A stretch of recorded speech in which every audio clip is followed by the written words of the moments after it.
sekarang saya akan menjelaskan terkait dengan laporan penilaian perkembangan anak. Sebelumnya kita sudah mempelajari bagaimana cara membuat penilaian dan membuat rekapan penilaian. Nah, sekarang kita membuat laporan penilaian perkembangan anak atau LPPA-nya. Oke. Nah, di sini yang perlu dipahami di kurikulum 2013 PAUD, laporan penilaian itu bisa dilakukan melalui checklist atau ditulis dalam bentuk narasi. Tapi hampir semua pelatih menyarankan dan mengajarkan untuk ditulis dalam bentuk narasi. Nah, bagaimana caranya? Tipsnya adalah menggunakan bahasa yang mudah dipahami dengan kalimat positif dan santun.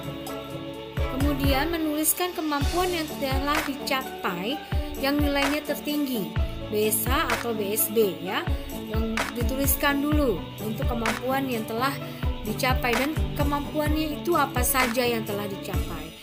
Kemudian menuliskan saran atau rekomendasi untuk hal-hal yang perlu diperbaiki. Itu kategori penilaian yang masih BB dan MB. Nah, kemudian menambahkan catatan pertumbuhan anak seperti berat badan, tinggi badan, lingkar kepalanya. Nah, di akhir setelah penulisan narasi tentang penilaian perkembangan itu dicatat, harus ada catatan pertumbuhan anak. Kemudian menggambarkan perilaku anak secara otentik. Jadi teman-teman dalam penilaian kan memang harus otentik berdasarkan kenyataan berdasar faktanya, tidak direkayasa atau dibuat-buat. Nah, kemudian berikanlah pengantar pada paragraf pendahuluan. Ya, tuliskan hal-hal umum tentang anak, misalnya kehadirannya, kepribadian anak, ya, itu sebagai pendahuluan. Dan menguraikan hasil penilaian sesuai dengan 6 aspek perkembangan anak. Ini contohnya teman-teman. Ya, saya juga ambil nih dari materi pelatihan juga kan. Nah, di sini laporan perkembangan anak dalam bentuk narasi. Di situ dibuat pendahuluan terlebih dahulu. Di sini adalah atas nama Karel ya, tanggal lahir 11 Juni 2015. Nah, mengikuti perkembangan Ananda pada tahun ajaran baru ini sungguh merupakan pengalaman menyenangkan. Kemandirian Ananda Karel semakin tampak ketika bermain. Ananda juga terlihat bersemangat dan ceria dalam melakukan kegiatan main. Nah, ini ya, bila di sekolah kita bisa melihat langsung bagaimana kegiatan bermain anak. Ini bisa disampaikan seperti ini. Dapat juga kita lihat dari hasil-hasil perkembangan, hasil-hasil dokumentasi yang sudah diberikan sebelumnya. Oke.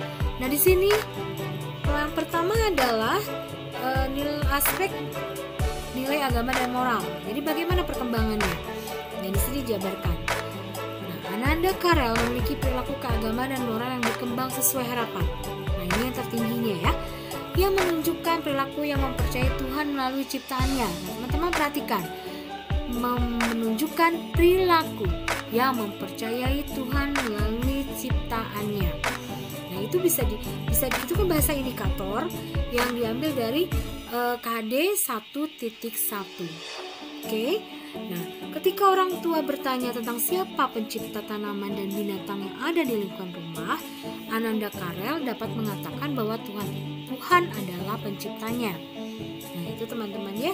Jadi berdasarkan bukti ini ya, bukti dari pertanyaan orang tuanya.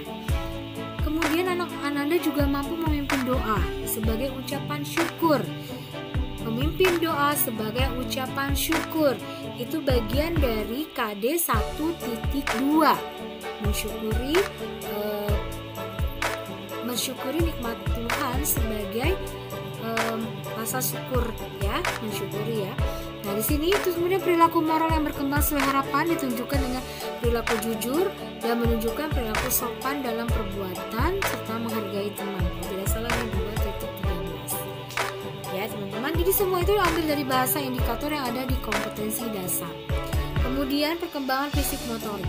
Perkembangan motorik kasar Ananda berkembang sangat baik. Nah, BSB berarti ya. Dia dapat melakukan gerakan terkoordinasi, terkontrol, seimbang, dan lincah. Coba teman-teman cari deh di fisik motorik ya, KD berapa ini ya, terkait dengan gerakan terkoordinasi. Pada perayaan peringatan Hari Kemerdekaan, ia berhasil memindahkan tiang bendera terbanyak dari satu tempat ke tempat lain dengan berlari cepat, kegiatan motorik kasar ya.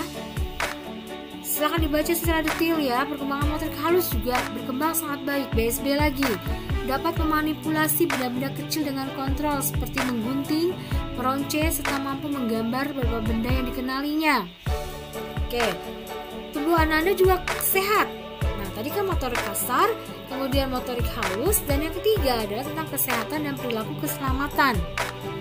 Nah, ini ya teman-teman, perhatikan lagi di STPPA itu setiap aspek perkembangan ada sub-subnya juga. Nah, di fisik motorik ada motorik kasar, motorik halus, dan kesehatan serta perilaku keselamatan. Nah, tubuh anak-anak Karel sehat, menghabiskan makanan disediakan bunda di rumah ya, hanya untuk membiasakan membuang sampah di tempatnya dan mengembalikan barang yang digunakan di tempat semula. Anak-anak Karel masih perlu diingatkan. Nah, berarti ini ada MB-nya ya dia dan di sini ada rekomendasi atau saran untuk mengingatkan hal yang terkait dengan membuang sampah. Kami berharap orang tua dapat membiasakan diri di rumah untuk dua hal tersebut. Ya, di sini pembiasaan membuang sampah di tempatnya dan mengembalikan barang yang digunakan di tempat semula. Itu dia diberikan saran ya atau rekomendasi. Ya, posisinya di paling terakhir. Nah, memang posisinya memang di bagian ini dia masih kurang ya. Oke. Maksudnya belum berkembang sesuai harapan. Begitu juga dengan perkembangan kognitif ya, bahasa, perkembangan sosial emosional, dan perkembangan seni. Oke. Pelan-pelan dibacanya bunda-bunda, kemudian nanti dipahami lagi. Saya memberikan contoh di bagian depannya saja ya, bagian awal. Oke, untuk penutup, jadi pada umumnya pencapaian perkembangan Ananda hingga semester ini berkembang sesuai harapan. Ya, Ananda dapat diberikan stimulasi dengan kegiatan main di rumah yang mengembangkan kemampuan keaksaraan Ananda lebih baik lagi. Oke. Nah, ini bagian akhir. Catatan pertumbuhan anak, berat badan, tinggi badan boleh juga ditambahkan dengan lingkar kepala, lalu ditanda tangan dan di bawahnya komentar orang tua. Nah, itu saja teman-teman. Nah, quote today-nya, pendidikan bukanlah persiapan untuk hidup, pendidikan adalah hidup itu sendiri.